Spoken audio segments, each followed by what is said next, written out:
Shalom sahabat doa dan sahabat iman di mana saja berada. Kita patut menaikkan syukur kita karena pasti semua kita bisa melewati banyak hal. Ada kalimat seperti ini. Orang yang banyak berdoa tidak akan kekurangan pokok pujian. Dan orang yang dijawab doanya pasti melimpah dengan pujian, melimpah di dalam kesaksian. Firman Tuhan saya beri judul ekspresi iman orang percaya. Ada 3 ekspresi yang harus dimiliki oleh orang percaya. Yang pertama adalah doa, yang kedua adalah pujian syukur, dan yang ketiga adalah kesaksian. Saya ambil dasar daripada ekspresi iman ini dari Mazmur pasalnya yang ke-95 ayat 1 sampai ayatnya yang ketiga. Dikatakan demikian. Marilah kita bersorak-sorai untuk Tuhan, bersorak-sorak bagi gunung batu keselamatan kita. Biarlah kita menghadap wajahnya dengan nyanyian syukur, bersorak-sorak baginya dengan nyanyian mazmur. Sebab Tuhan adalah Allah yang besar dan Raja yang besar, mengatasi segala Allah. Pujian mazmur ini berkata, kita perlu menghadap wajahnya di dalam doa kita. Kita perlu menaikkan syukur kita di dalam nyanyian mazmur. Mengapa? Karena Allah kita, Allah El Gibor, Allah yang maha besar. Perlu kita menaikkan satu kesaksian di dalam kehidupan. Bagaimana Allah El Gibor memberkati dan menyertai kita. Yang pertama, ekspresi iman, yaitu doa. Di dalam 1 Tesalonika pasalnya yang ke-5 ayat 17, ini ayat terpendek, semua kita sudah menghafal. Tetaplah berdoa. Artinya tetap di sini konsisten, ya. Bukan naik turun. Kalau kita giliran lagi perlu Tuhan, doa kita naik terus-terusan. Pagi, siang, sore, malam, bahkan tengah malam gak ada berhentinya.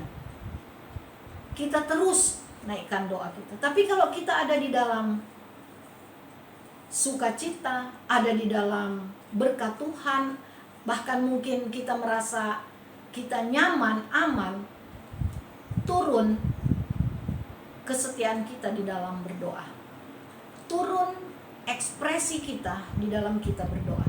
Nah, yang pertama, ya, orang percaya harus memiliki ekspresi iman, yaitu doa yang luar biasa. Doa itu adalah super power di dalam kehidupan kita.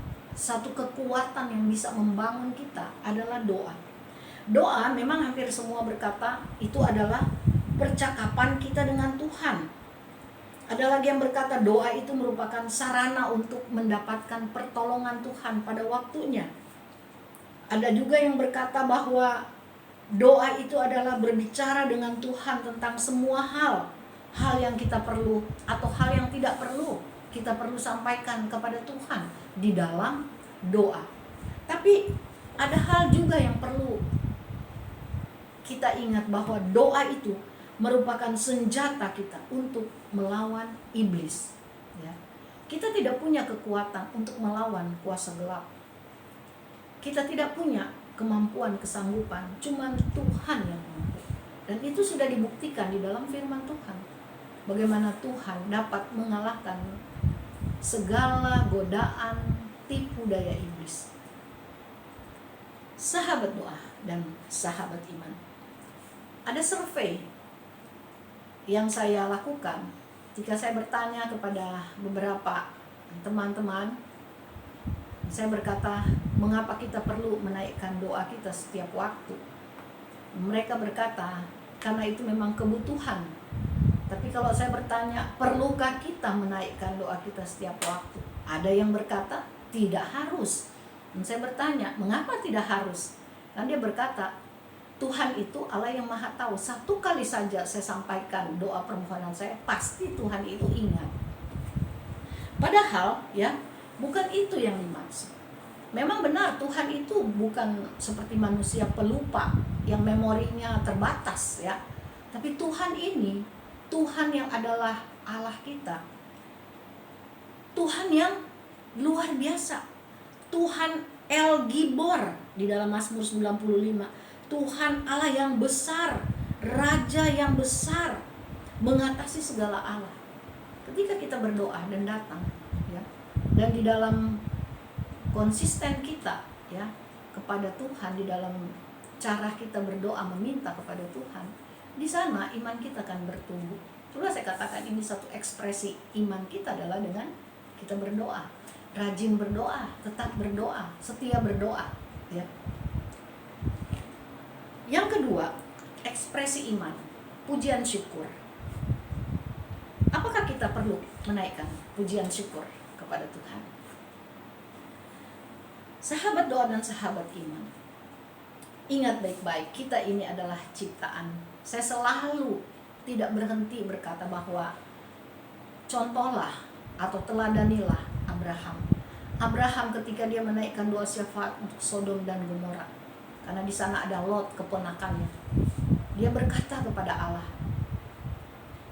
Dia mengakui bahwa dia itu hanya debu dan abu, sehingga dia perlu untuk terus datang. Dalam percakapan Abraham dengan Allah itu luar biasa.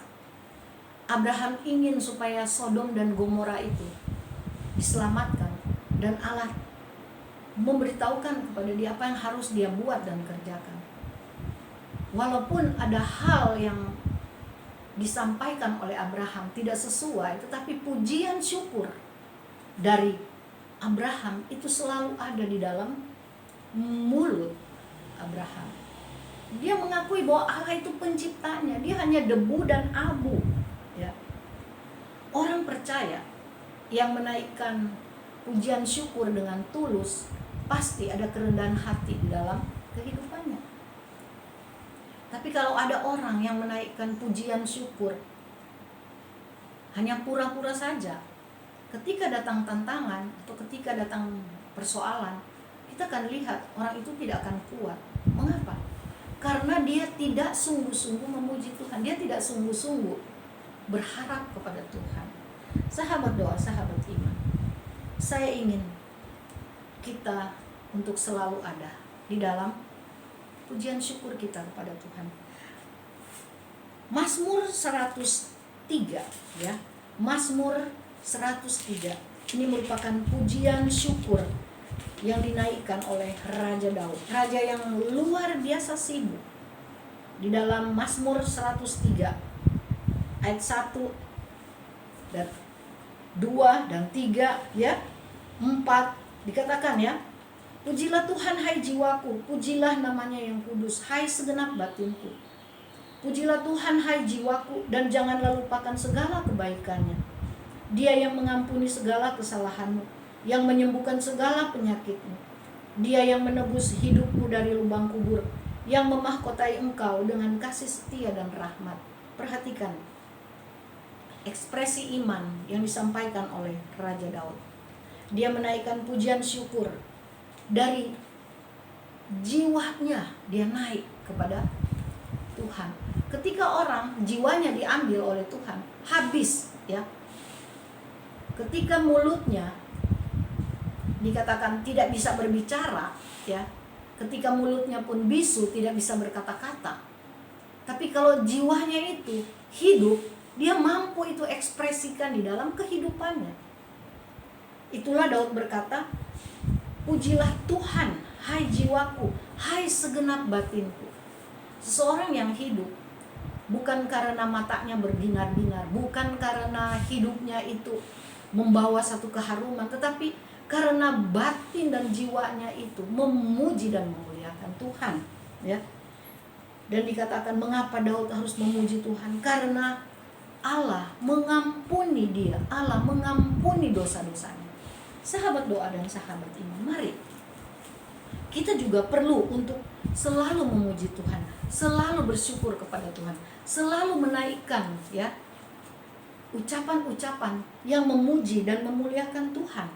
Karena itu sangat menyenangkan hati Tuhan sebagai Allah pencipta kita.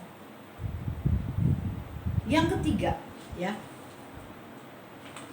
dikatakan ekspresi iman yang ketiga adalah kesaksian. 1 Yohanes pasal 1 ayat 2 berkata demikian. Hidup kita telah dinyatakan dan kami telah melihatnya, dan sekarang kami bersaksi dan memberitakan kepada kamu tentang hidup kekal yang ada bersama-sama dengan Bapa dan yang telah dinyatakan kepada kami. Perhatikan, Yohanes dia mendefinisikan hidup kekal hanya dapat diperoleh melalui iman kepada Kristus. Yohanes dia menginginkan supaya orang percaya memberitakan akan karya Allah, keselamatan Allah, hidup yang kekal yang diberikan, dijanjikan kepada orang yang percaya, harus disampaikan, harus diberitakan di dalam kesaksian kita. Ada pertanyaan, di dalam masa pandemik ini, apakah semangat bersaksi tentang Yesus masih menyala di dalam kehidupan kita? Kita bisa merefleksikan karya Tuhan, karya Allah ya, di dalam kehidupan kita melalui kehidupan yang bersaksi. Membagikan pengalaman hidup kita dengan Tuhan kepada orang lain, supaya orang lain mendapat berkat. Apa yang kita saksikan bukan harus peristiwa yang besar ya. Wah, ada yang sakit ya, kemudian sakitnya mengerikan, lalu Tuhan menyembuhkan ya. Bukan seperti itu ya. Waktu kita bisa bangun pagi pun itu satu kesaksian. Waktu kita pun makan dan tidak keselak ya, kalau saya katakan, itu juga satu kesaksian. Ada orang juga minum ya. Ada orang yang mencari air untuk minum tidak dapat, tapi kita dengan gampangnya kita bisa dapat air. Itu juga satu kesaksian yang harus kita sampaikan ya, supaya Tuhan dimuliakan. Pemeliharaan Tuhan, kebaikan Tuhan, penyertaan Tuhan. Kita melewati masa-masa sulit, perlulah kita sampaikan. Ada banyak orang di sekitar kita belum kenal Tuhan. Biarlah kita menjadi saksi-saksi Tuhan yang hidup. 1 Yohanes 1 ayat 3a berkata, apa yang telah kami lihat dan yang telah kami dengar, itu kami beritakan kepada kamu juga, supaya kamu pun beroleh persekutuan dengan kami. Biarlah ekspresi iman sungguh keluar dalam kehidupan kita. Teruslah berdoa, teruslah memuji Tuhan, dan teruslah menjadi saksi bagi kemuliaan Tuhan. Tuhan memberkati. Amin.